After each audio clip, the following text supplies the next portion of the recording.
Бузар. Зарим төрлийн хар сүнс хүмүүний биед наалдвал сүрэг давгарна их баг хэмээр тодрон гарч ирдэг. Ингэж илэрдэг хар муу сүнсний нэг төлөөлөлд бузар ордог юм. Биед илрэх баг хэмийн шинж тэмдэг нь арьс улаалт, их хэмийн илрэл нь тогтсон ургацаг юм. Мөн хормойн бузар дамнан орж ирвэл үржлийн эрхтнээс муухай үнэр, муу эрчим, байнгын муу идэ бээрүүд ялгарч байдаг. Үгийн бузар оройн хүр дээр дамнан орж ирдэг байхад хормойн бузар нь үржигэн хүрт болон үндэс хүр дээр дамнаж болно. Идэ ундааны бузар наран сүлжээ юм уу хоолой хүр дээр дамнадаг. Хар муу бузар үгийг ёрлолт хар эрчмийг гаргуулдаг нь хоолой хүр дээр орж ирдэг. Хар муу үгийн эрчимдэр бузар өөрсдөө бий болоод оройн хүр дээр дамнан орж ирнэ. Хоолой хүр дээр орж ирсэн бузрын үгс болон эрчмүүдийг гаргадаг бол оройн хүрдний бузар өөр үйл хэрэгтэй. Хамгийн түрүүнд хар муу үгийн бузар оройн хүр дээр дамнан махан биед орж ирнэ. Мөн бузраас улбаатай идүүдээр дамнан оройн хүрдийг ноёлон сууна. Идэ шүүсний бузартай хүнсийг хүртвэл бузар нь оройн хүрдийг дамнан сууж болно. Хүний оройн хүрд ямар нэгэн байдлаар гацсан зогсоод удсан бол энэ төрлийн бузар хүмүүнд орж ирнэ. Бузрууд халдварлан дамнадаг гэдгийг умартаж болохгүй. Үрсийн хооронд ямар нэгэн идээр дамнаж оршино. Дамнана гэхээр нэгээс нөгөөд бүхлээрээ шилжээд явчихгүй. Дамнасны аль алинд нь л байна. Биед ороод тэр үгийг оролдоод байна. Өвчнийг үүсгэн, сэвтэн, үгийн эрчмээр ороолгоно. Тэр хүмүүнээс сайн эрчим мэдрэгдэх атал цаана нь бузар өөрийн дүрийг хувирган сууж байх аюултай байдаг. Тандан үзэхэд сайн эрчимтэй мэдрэгдэгч бузрын сүнсийг биедээ суулгасан эсвэл холбогдсон байж болно. Тийм учраас махан бие, сүнсэн биеийн эрчим бүхэлдээ хар муу болж хувирдаггүй. Аль эрчим нь тэнд байж л байдаг. Бузар бусад хүмүүст халдварлаж хорт хэрэгээ тарихтаа өвчин зовлон, гай тотгор, лай ланчиг, гай түтгэрийг бий болгоно. Анд нөхөдтэй байсан бол хооронд нь ам мурилгана, урвуулан холдуулж анд нөхөдгүй болгоно. Хань ижлээс нь салгана, хүн хоол унд сайтай байсан ч бузар удах тусам улам бүр эцэж тураад л байна. Яг ямар нэгэн өвчнөд баригдаад тураад яваа бол биш. Ихэнх бузрууд хүйсгүй, харин хормон бузар хүйстэй. Үгийн бузар хүйсгүйд багтана. Бузар ёрт үйлийг бузар нь өөрөө хилээд хэлсэн бүрэн уг хүмүүнд биелэлийг олоод байдаг. Бузрын дүр ямар байх вэ буурлаа. Тогтсон дүр байхгүй. Дийлэнхтэй оршдог нь могоон сүлтэй эсвэл хүмүүн цээжтэй, могоон биетэй байж болно. Гахаан хоншоортой, нохоон чихтэй, доороо даль жигүүрний 2 савартай, тэгсэн атлаа могоон биетэй байдаг.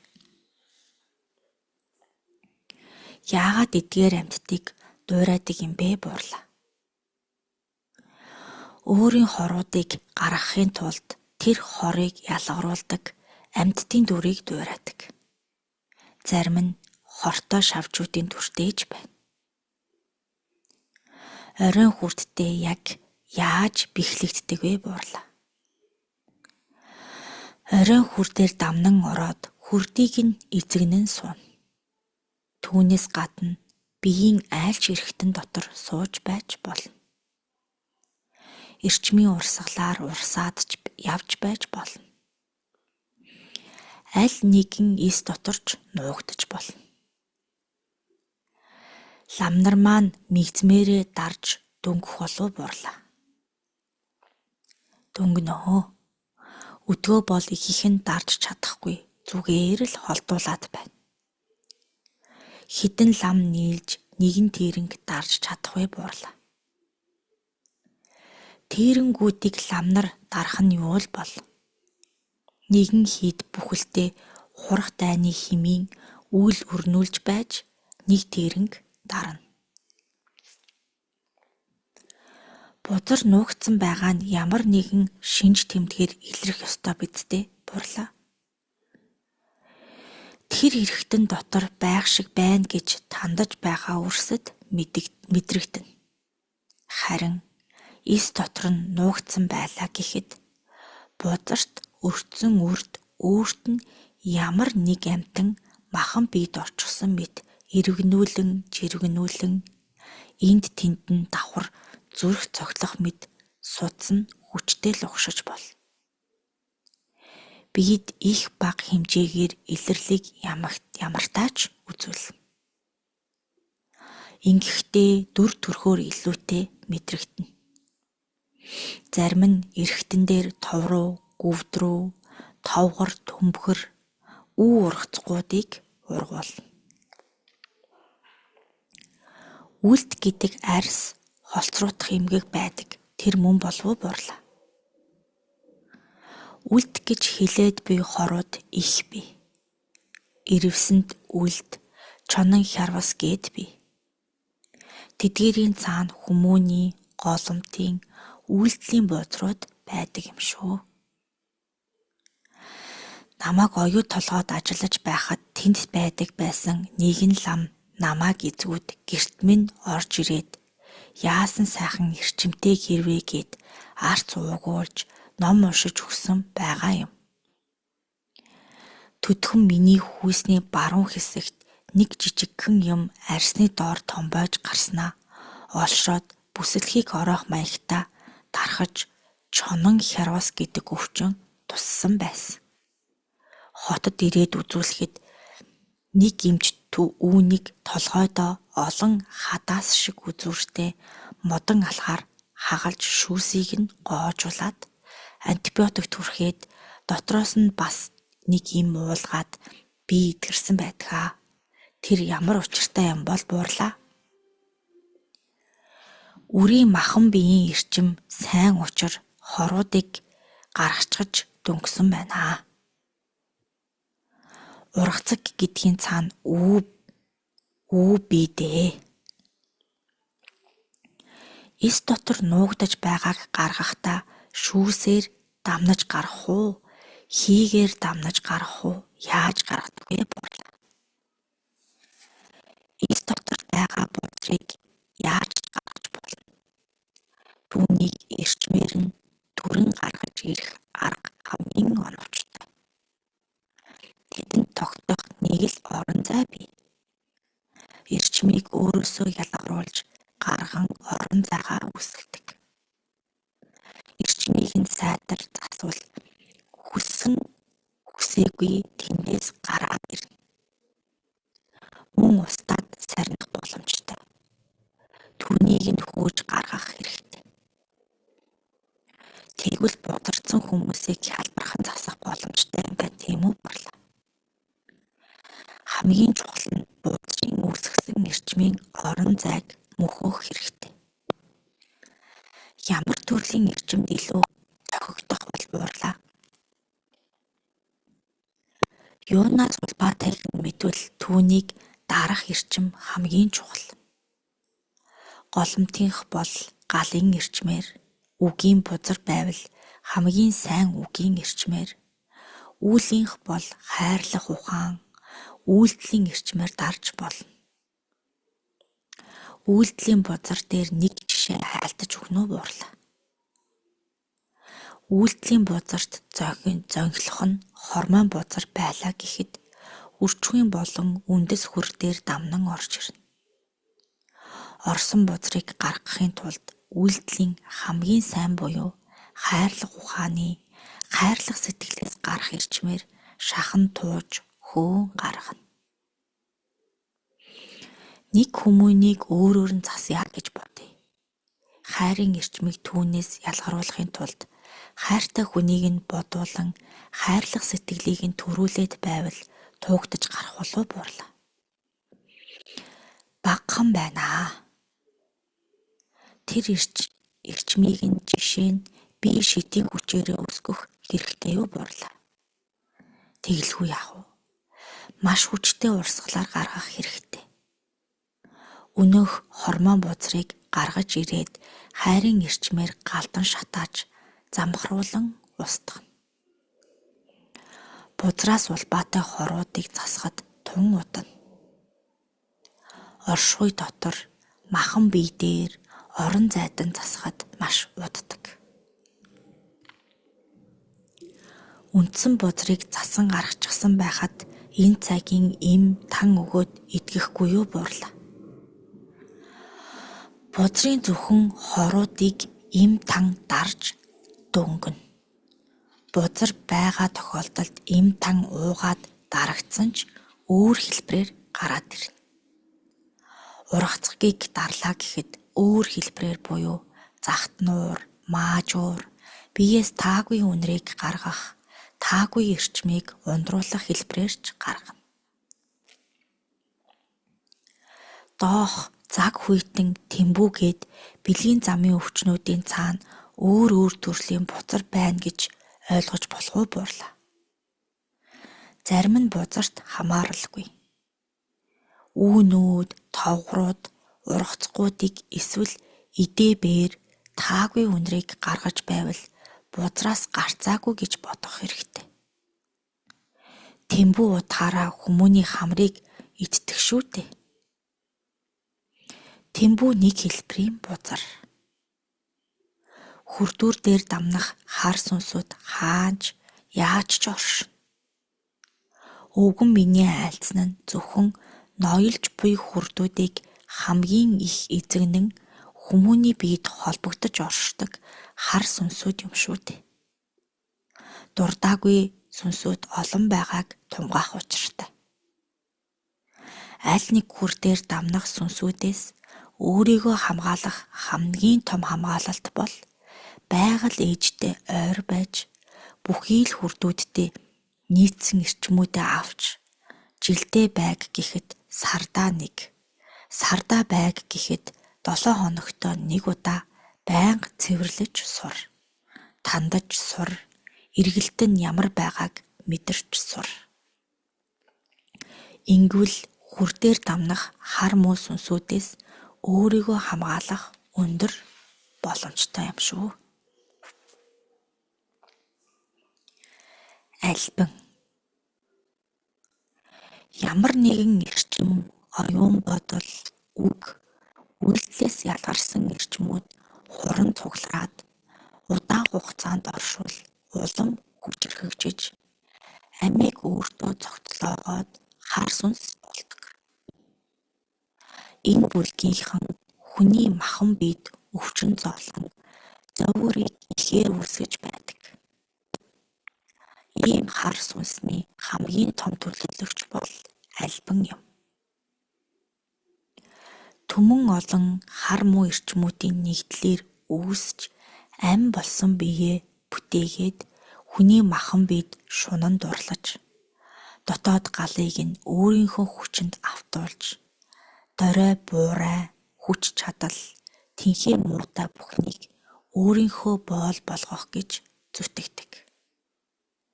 Альбингийн шид маш хүчтэй. Хамгийн том шид нь дүрээ хувиргах чадвар. Хүний махан биед суухаараа түүнийг эрх мэдэл, шунал тачаалд чиглүүлдэг. хүний дотоод гал амийг нь өөрийнх болгох гэж тэмцдэг. Өөрийн болгочхоод зорьсон зорилгоо биелүүлдэг. Альбингийн шидээрээ өвдөж зовсныг ангаагчна. Болохгүйг нь болгочихно. Бүтэхгүйг бүтээчихнэ. Бүхэл муутанд арга замыг нь заагаад өгчихнэ. Бодол санааг нь түмэн янзаар өөрчилчихнэ. Хүний махан биеэс бүтэж, махан биед шунан дурлаж, хүнийг эдэлж барахааргүй эд баялаг, эрх мэдэл, хүсэл тачаал руу чирэн оруулдаг. Альбингийн сүнсэн биеийг сул байх үед нь дарвал амархан дийлнэ. Хүний дотоод галыг эзлээгүй байхдаа альбингийн сүнсэн бие сул байх талтай. Хорыг хороор гихчээр эд баялаг, эрх мэдэлд дуртай сул талыг нь ашиглаж, альбинг дарж түлхэн унгах хэрэгтэй. Ямар нэгэн эд баялаг, эрх мэдлэр урин дуудахад түүнийгээ авахар тэмцэж байхдаа хүч нь сулардаг. Энэ үед нь бүхий л чадлаараа дарах хэрэгтэй. Альбинг дарахын тулд зэр зэвсэг, гал утаа, амийг домнсон утас зэрэг бусад эд зүйлсийг хэрэглэнэ. Хүний зүрхэн хүрд титэм хүр дээр орж тэндээ байрладаг.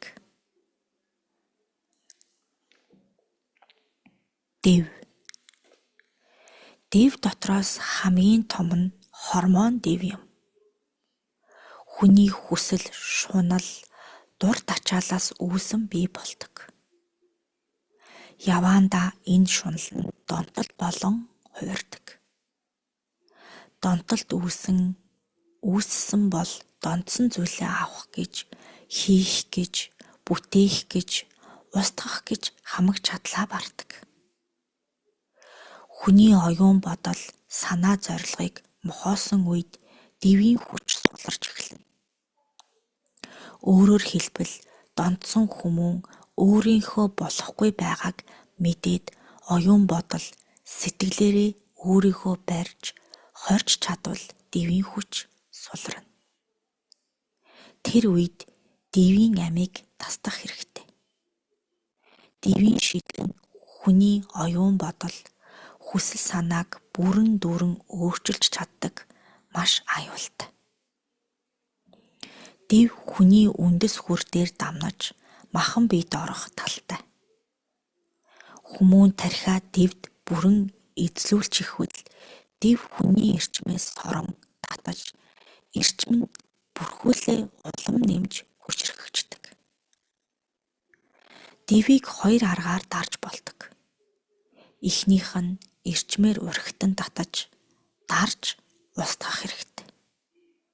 Дараагийнх нь зэр зэвсгээр өөрийнх нь амийг тасдах хэрэгтэй.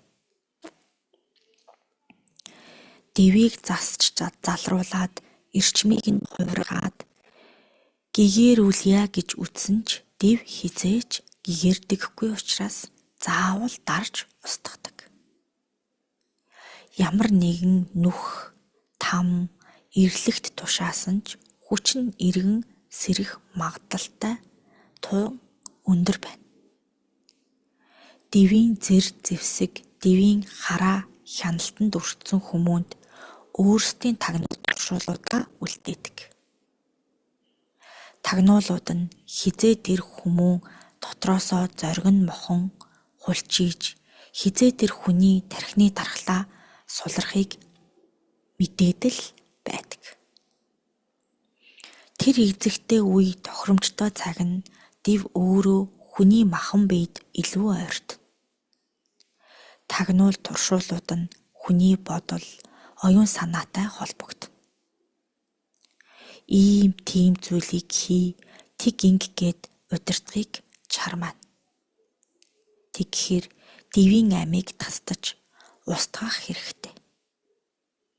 Дэв нь өөртөө сөрөг талын 43 эрдмийг хураасан бий.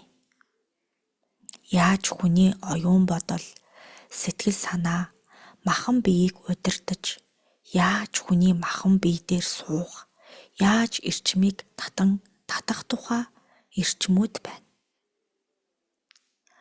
Үржихийн хүр дээр хормон дэв бузар дамандаг. Гүйдэл. Бусдаар өөрсдийгөө хооллуулдаг хар сүнсүүд эрчмээр хүний идээ ундаагаар мэдлэг оюунаарч бас хооллоно. Энэ төрлийн хар сүнсний бас нэгэн томоохон төлөөлөл бол гүйдэл хэмээх хар сүнс. Гүйдэл нь байгаль орчин, хорвоо дэлхий, нарт ертөнцөд элбэг байдаг.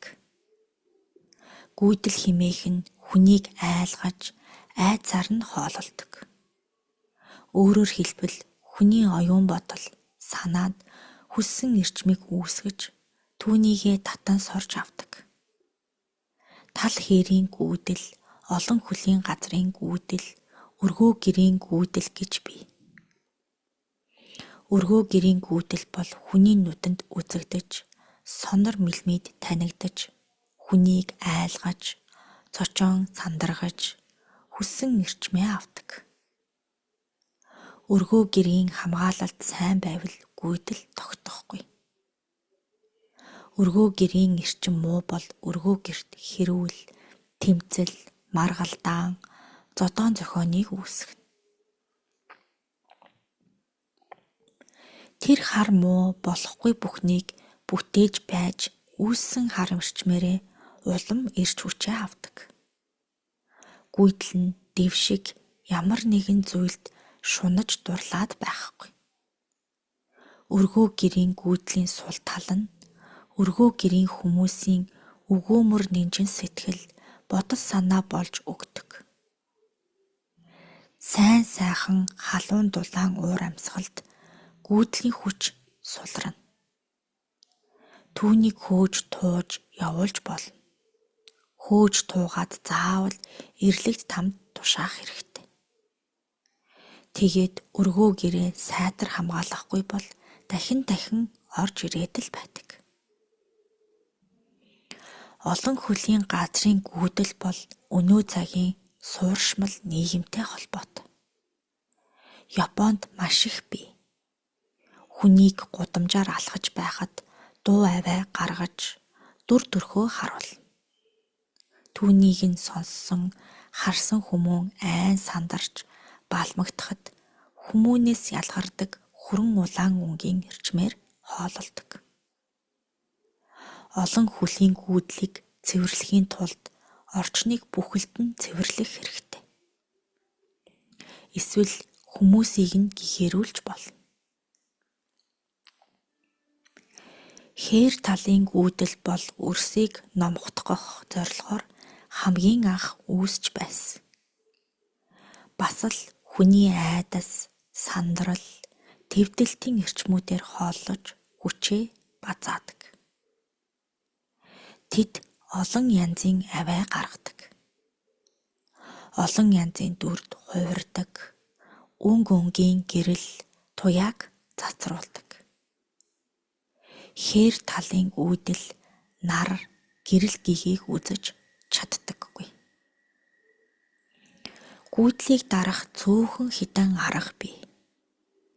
Гүйдэлтэй таарвал хамгийн түрүүнд өөрийнхөө бодлыг цэгцлээд чангаар дуулж, сайн сайхан зүйлийг бодож, төсөөлөх хэрэгтэй. Гүйдлийн өөрийнх нь айдас бол бусдын аз жаргал, дуу, хөөр, баяр баясгалан байдаг.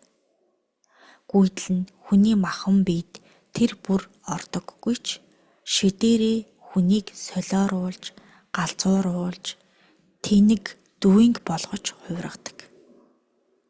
Хээрийн гүйдэл хүчээ хитэх авбал бол уул талыг ган гачиг болгож үер усыг өрнүүлдэг. Зарим үед гал түүмэрч тавина. Тэр үед нь уул усны эздийг дахиж хүчийг нь авахуулж, сэрэж гүйдлийг даруулдаг. Үүнийг зөвхөн улаач бүрсийн сахиус л дийлнэ. Эзэн савдгууд тань онгод өгöd хамтран эрлэг твийнхэнтэй нийлэн байж дарж устгадаг. Зарим хүчээ авсан хээрийн гүйдлийг тарахын тулд тамийн үгдийг дуудана. Гүйдлээс гадна сархтын сүнсүүд гэж бий. Хар сархтын сүнсүүд наран сүлжээгээр дамнан хүний биед орж донтолтыг үүсгэнэ. Тэд хүмүүнээр хар сархтыг л хүртүүлээд байх гол зорилготой. Сархад хүртүүлсээр байгаад тэр хүнийг нартаас одуулж өөрийн бүлээ нэмэх хүсэлтэй. Хар сархтын эрчмээр өөрсдөө хооллож, сархтаас үүдсэн зовлон харж баясаж, хүний оюун бодлыг шунал хүслийн их далайд умбуулдаг. Ийм хар муу сүнс сархад хүртэхгүй игэл жирийн эрч хүчтэй ажиллаа хийж аваа хүний махан биеэс хоёр алхмын зайтай байрлаж байдаг. Өнөө хүмүү сархад хүртэх хүсэл сэтлэн нэмэгдээд байвал наран сүлжээ хүрдээр нь дамнаад махан бие дотор нь орно. Дотор нь ороод өөрийнхөө зан араншин эрчмийг ялгаруулна. Зарим нь хэрүүл тэмцэл өрнүүлнэ. Сархад хүртсэний дараа хүмүүн буцаад эрүүл саруул өөрийн ухаантайгаа болоод ирэхэд хэрэгээ бүтээсэн гүйдэл буцаад наран сүлжээгээр гарч хоёр алхмын зайтай гарч дахиад уухыг нь хүлээн манаж явдаг. Хар сүнс ингэж биеэс нь гарсан үед хүмүүн эргэж нинжин сэтгэлтэй ямар ч муу ааш араншингүй болно. Хүний махан биеийн эрчим их хүчтэй байх үед махан бие рүү орж чаддаггүй. Тэд гэгээлэг хүчтэй эрчмүүдийг нэвтэлж хүний махан биед орж чаддаггүй юм. Ер нь бол донтолдоор дамнаж хар сүнсүүд ихээр үүсэж бүрэлдэн бий болдог. Ийм төрлийн хар сүнсүүдийг дарахын тулд хүмүүнээс авч байгаа хоол тэжээлийг нь зогсоож, тураалд оруулж болно. Одоо цагт улам олон шин зүйлсийн донтод бий болж, улам олон хар төрлийн хар сүнсүүд бүрэлдэж байна. Гүйдэл бол хүний бэлгийн мэлмийн хүрд үндэс хүрдээр дамнан махан биед орноо.